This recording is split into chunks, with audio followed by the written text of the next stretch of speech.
Alors, je vous propose de répondre à une dernière question, Evals, avant notre prochain intervenant. Donc, après les enjeux techniques, donc les enjeux plutôt organisationnels que vous pouvez rencontrer. Donc, est-ce que c'est d'obtenir l'engagement de la direction, de trouver des sponsors? Est-ce que c'est l'accompagnement au changement auprès des utilisateurs? Le fait qui a été déjà évoqué lors de la matinée de trouver, surtout d'allouer, en particulier pour les experts métiers, de trouver du temps pour qu'ils puissent travailler sur le projet. Et enfin, l'élaboration de la feuille de route en cohérence avec les priorités des métiers. Alors, je vais demander à Jacques Goudet, directeur du programme de transformation du SI de la division service de Naval Group, de bien vouloir nous rejoindre. Bien évidemment, je lui demanderai de commenter vos réponses à cette question. Monsieur Goudet, tout d'abord, bonjour. Bonjour à toutes, bonjour à tous. Alors, tout d'abord, on va commencer par parler de Naval Group. Naval Group, c'est une entreprise qui est, alors, on va pas dire jeune, mais qui a changé de nom il n'y a pas très longtemps, Oui. puisque avant c'était la DCN. Oui, tout à fait. Alors, elle n'est pas tout à fait jeune, puisque en termes d'histoire, 400 ans. Donc, Voilà, c'est jeune à l'échelle de. Voilà, on va faire un concours là entre les intervenants. Oui, là, exactement.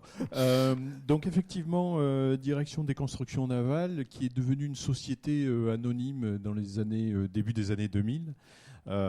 Et donc qui a évolué et qui en 2017 a changé de nom et qui s'est appelé donc Naval Group.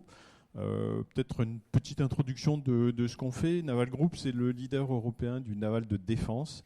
Donc nous concevons, construisons et maintenons des sous-marins, des bâtiments de surface pour la marine nationale et les marines étrangères.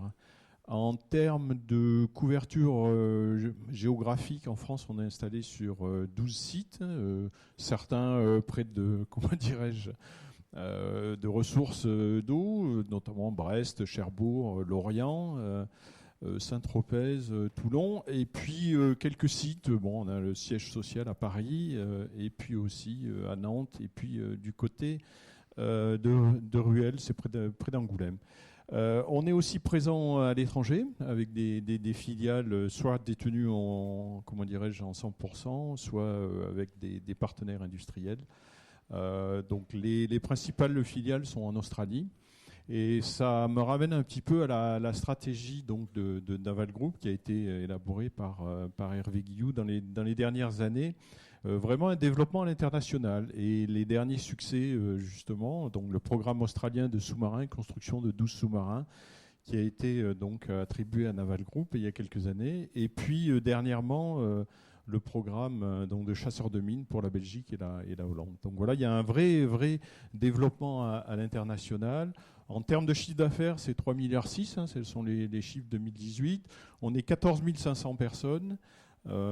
Et ce que j'aurais envie de dire, j'ai rejoint ce groupe il y a 2 ans, donc je suis tout à fait jeune, moi, dans le groupe Naval. La typologie que j'ai retrouvée chez Naval Group, c'est une entreprise qui travaille sur des objets, des produits technologiques très complexes avec de l'innovation. Juste pour vous donner un ordre de grandeur, un sous-marin, c'est 1 million d'équipements assemblés. Donc c'est l'objet le plus complexe au monde qui existe. Donc ça, c'est la première dimension. La deuxième dimension, ce sont des programmes qui s'étalent sur des années, je dirais, quelques décennies. Il faut une dizaine d'années pour concevoir un sous-marin. Il faut une dizaine d'années pour construire les différents exemplaires qu'on va mettre en service. Et puis derrière, il y a 20 ou 30 années de maintenance. Donc la troisième dimension que je voudrais préciser, c'est qu'on est dans le secteur de la défense. Et pourquoi je voulais, montrer ces 3 typologies, c'est que ça a un impact très fort sur le système d'information. J'y reviendrai après, quand on parlera du legacy notamment. Alors, vous êtes sur la division service de Naval Group, donc vous ne construisez pas de sous-marins. Non. Mais par contre, vous les entretenez. Voilà, tout à fait. Donc la division service au départ, c'était, je dirais, une petite activité. Et puis on s'est rendu compte que les programmes étant justement beaucoup plus longs, il y avait une forte croissance. On représente aujourd'hui 40% du chiffre d'affaires de Naval Group. On est situé sur la base navale de Brest et la base navale de Toulon. Et on entretient pour la Marine nationale l'ensemble du parc, entre guillemets, si je peux dire, à la fois des bâtiments de surface et des sous-marins. Et on a une problématique au niveau du service, c'est que le type de contrat que l'on avait anciennement avec le ministère des Armées, la DGA, le SSF, etc., est en train de changer et d'une liste de tâches qui était rémunérée à l'unité d'œuvre, on est passé dans des contrats de disponibilité. Et donc, à partir du moment où on garantit à son client la disponibilité des équipements que l'on entretient, on s'est rendu compte qu'on devait optimiser les opérations de maintenance. Et qui dit optimisation des opérations de maintenance dit, premièrement, est-ce que je suis efficace dans les opérations que je fais ? Et deuxièmement, est-ce que j'ai toute la donnée qui me permettra de faire de la maintenance prédictive et donc de réduire mes coûts en interne pour maximiser, la disponibilité auprès de la Marine nationale. Tout en baissant la facture.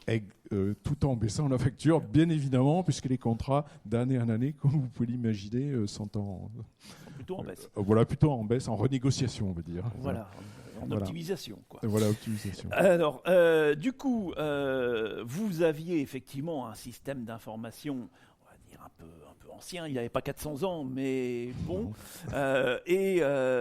Du coup, pour accompagner cette transformation business, il a fallu revoir un peu de fond en comble toute votre organisation informatique. Oui, alors en fait, même avant d'arriver à ça et d'avoir ce constat, moi j'ai rejoint Naval Group, donc je disais il y a 2 ans, il y a eu une cellule digitale qui s'était créée, ça m'intéressait, je me disais c'est bien, on va travailler sur la donnée, on a embauché des data scientists, on va travailler sur la maintenance prédictive, dans 6 mois le boulot il est terminé.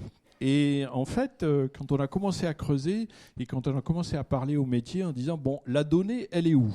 Parce que c'était ça. On a effectivement eu le constat que vous venez de faire, c'est-à-dire que la donnée était excessivement fragmentée, non seulement dans les applications clés d'une division service, c'est le PLM, donc l'ensemble où on fait les ingénieries de maintenance, la GMAO qui permet le moteur donc pour faire la maintenance, et puis le ERP qui permet de gérer la supply chain. Et donc en fait, on avait un système d'information non seulement fragmenté, mais en plus, aucun lien entre les référentiels articles dans les PLM, les référentiels articles dans le ERP. Et donc on s'est dit, si vraiment on veut amener la digitalisation au niveau des opérations de maintenance et la maintenance prédictive, il faut qu'on mette d'équerre le référentiel article. Et donc sur, je dirais, 2 tendances, digitalisation des opérations et maintenance prédictive, on a bâti un grand programme de transformation qui est allé au-delà de la digitalisation et on s'est tourné vers nos petits camarades de la DDSI et donc on leur a dit il faut travailler sur le PLM, il faut travailler sur la GMAO, il faut travailler sur le ERP, il faut travailler aussi sur que sera le réceptacle où on mettra la donnée et on ira faire, je dirais, de la maintenance prédictive. Et puis, comment on va plugger les opérations digitales qu'on va faire sur des tablettes avec les référentiels PLM, le ERP, et voilà. D'où le programme de transformation dont je m'occupe, et juste pour 19 chantiers qui va s'étaler, je dirais, sur 3 ans. Alors, exactement comme chez Clésia, quelque part, vous avez commencé votre travail par créer les référentiels. Oui, tout à fait. Alors, on a créé le modèle de données, parce qu'en fait, comme à la division service, nous entretenons plusieurs générations de navires, on a plusieurs modèles de données. Et quand moi j'ai ouvert un peu le capot, je dirais, de ce qui existait, je n'ai pas reconnu la dénomination pour une même pompe, par exemple, sur une frégate ou sur les anciennes générations. le nom de la référence technique n'était pas la même suivant le système d'information qu'on avait et suivant le client à qui était destiné le bâtiment. Et donc là, on a fait un gros travail, de modèle de données, uniformisation, de façon à pouvoir un code article, c'est un code article, un article industriel, c'est un article industriel, mais on l'appelle pas NGD, CMX, etc. Donc on a fait vraiment ce travail d'uniformisation de modèles de données pour que on puisse des référentiels je dirais clés que sont le PLM et le RP, pouvoir plugger les suites digitales en termes d'opération. Alors, vous avez dit tout à l'heure qu'il fallait 10 ans pour négocier, concevoir, 10 ans pour fabriquer et quelques dizaines d'années après pour entretenir et faire fonctionner tout ça. Ça fait, mettons, 20, 30, 50 ans. Les méthodes industrielles changent et l'informatique, n'en parlons même pas. Donc, comment on fait pour avoir un système qui va soit évoluer, soit s'adapter sur une aussi longue période? Alors, c'est tout le challenge. C'est tout le challenge. En termes de PLM, donc je vais juste citer, on a 3 outils aujourd'hui qu'on utilise, Meccano, Aveva et 3DX. Donc, 3 éditeurs logiciels qui, pour des bonnes raisons, ont été utilisés pour faire soit des frégates, soit des chasseurs de mines, soit des sous-marins. Et aujourd'hui, on se retrouve avec des systèmes qui, ne peuvent pas évoluer dans le temps. Et donc après, c'est un pari. Est-ce que si on choisit la suite logicielle de Dassault Systèmes 3DX, aujourd'hui, la version 2016 qui va passer en version 2020, elle sera dans 20 ans la suite logicielle qui nous permettra de maintenir la nouvelle génération de sous-marins pour la France ou pour l'Australie. C'est un peu un pari, on ne le sait pas. Et ce qu'on essaie quand même de faire, c'est d'éviter que chaque programme utilise son propre logiciel pour faire son PLM ou pour faire sa maintenance. Donc là, il y a eu quand même un schéma directeur qui a été fait au niveau de Naval Group. Et donc, on a harmonisé les décisions, de choix d'applicatifs. Alors, donc après les annuaires, là, cette fois, une architecture un peu plus carrée, quoi. Ouais.